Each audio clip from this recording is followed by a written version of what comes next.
It's October in Catalunya.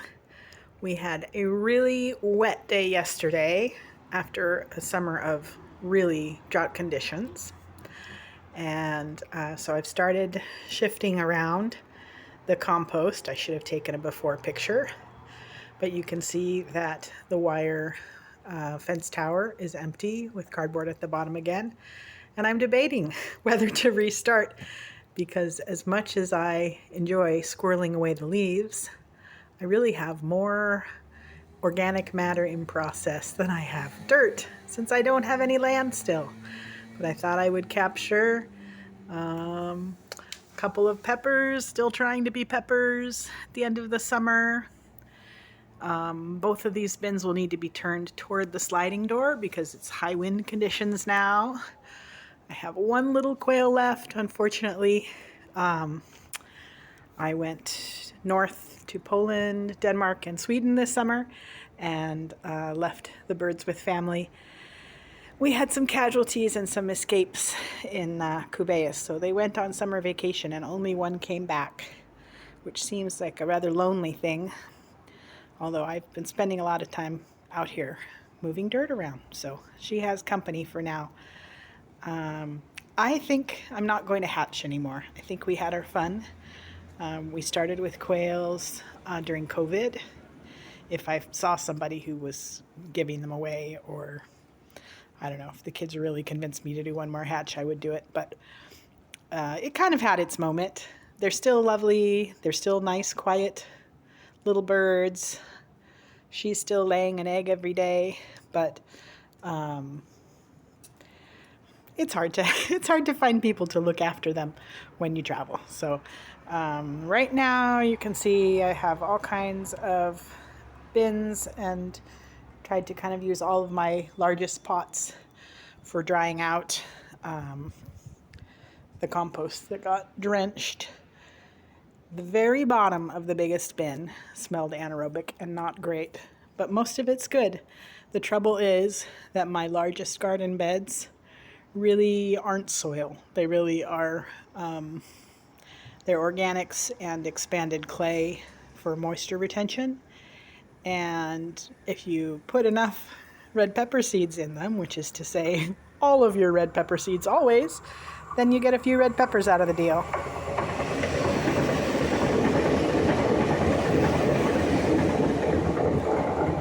That's the train past San Cugat.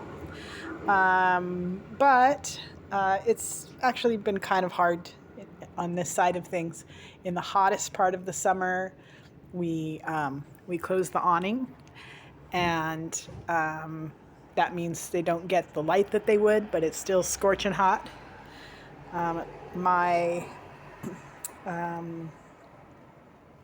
My tree there, which was a mulberry, which I mail ordered and from a very small, didn't get TLC this summer. I didn't leave special instructions for it. So I think it's done, but I've cut it back just to see if something might happen, give it one more shot.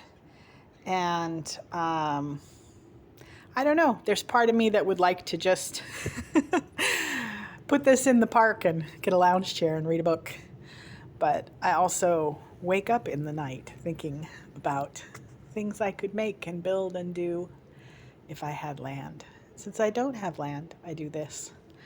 That big blue flower pot is where I've been putting aquarium water during the drought. We basically have a system that at our house, because this rental has the water heater on the far opposite side from the shower, it uses 8 liters of cold water before you get anything hot out of it. And while I'm okay for cold showers, my husband doesn't like them. So he banks the first 8 liters of water every time he showers. And I use it in the aquarium. And then I take the fish water and I treat this like a little pond.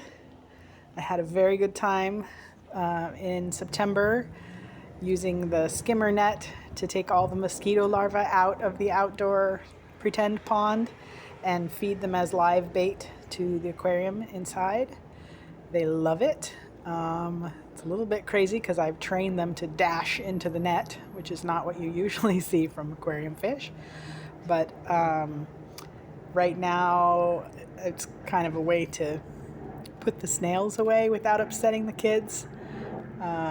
If you overfeed in a tank or have any imbalance in a tank, like with an automatic feeder over the summertime, you will see an explosion in your snail population, especially if they're the kind that volunteer on live plants. So whenever I take them out, I put them in the pretend pond outdoors. Although if the kids aren't looking, I'll be honest, sometimes I feed them to our quail. She likes them a lot. And I don't know if or whether they would make the leap into my garden, but there's really not so much going on here that I would worry about it. So that's kind of the state of things. If I had a proper raised bed that wouldn't be completely buffeted by wind, I would be delighted to put all of this mostly, well, not mostly finished because it's kind of ongoing compost. We keep putting things on top of it, but this semi-finished material into raised beds. But I don't know. I can't go into the nature preserve and steal dirt, and I can't really go into the park and steal dirt. And the one purchase I made from the garden center of material was in such poor condition, of poor quality, that I will never trust their store brand again. It just introduced all kinds of problems. It had a lot of uncomposted, unfinished grass seed in it, and maybe tomato leaves that had some sort of problem in it. So that was kind of a disaster. But I think if with that wire cage staring me in the face, I'm going to have to start picking up leaves again. My acorn project was very fun. The year I was on a different balcony to see kind of what hatched out of them. They are never of high enough quality that I would really want to eat them as a human. There are ways to harvest them and make bread. It's a lot of work. I did feed some to quail before when I had a ton of quail from a big hatch. They like it a bit, but mainly what it ended up doing was boosting the black soldier fly larva numbers in the compost and other things too hatching out of it that the birds like to eat. So that was fun, but the shells from the acorns, I still find them unfinished, and that was like a couple years ago now. Same town, different apartment. So what I do instead, I don't know if I should admit it on camera, if I'm at the library where there's a big boulevard of beautiful acorn bearing oaks, is I gather up the ones that haven't been, stepped on or that don't have obviously already bored holes from the borers. I just fill up a little handbag and then I take a walk in the Coicerola and I pretend that I'm replanting a dehesa, the traditional Spanish oak plantation where pigs are raised, because the wild pigs out there perhaps find them and eat them. I don't think I will unbalance the preserve too much because the area where I walk actually gets turned under as a fire break for prevention close to the town. So anyway, that's my rationale. That at best I'm feeding pigs. At worst, we'll get an extra oak tree or two on the part of the Coicerola preserve closest to the library. But I'm kind of itching for a project. I almost bought darkling beetle larvae at the garden center pet store yesterday, and I'm not really set up for them because all my material is wet and they aren't really for compost. They want to be in oatmeal or grains or something dry. So I'm keeping my eye out for one of those kind of tacky looking plastic towers that people put art supplies in and then throw away. Those turn up a lot. This town's a pretty wealthy place. People throw an awful lot of things away. And the last time I saw one, I couldn't remember what I planned to do with it because they're so ugly. I thought, you wanted that? What did you want that for? But I walk around town a lot. It'll happen again. And I might give it a try. I have some small black beetles going in the garbage can closest to the door, which is where my excess cardboard gets shredded into. And that's I'm trying to have that be where our banana peels go. I've got 2 10-year-old boys, so plenty of banana peels to be had, and a little bit of this and that goes in there. I took some of the worst smelling material from the bottom of the biggest tote and put that at the very top of a lot of shredded paper, or shredded cardboard. We'll see what happens. I did not find black soldier fly larvae when I was spreading things out into pots, not even dormant ones.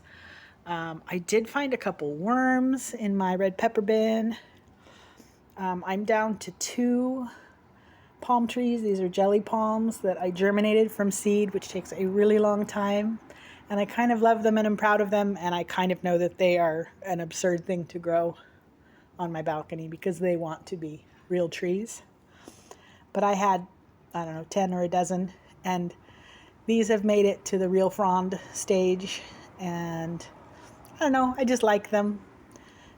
Maybe it would make sense if there were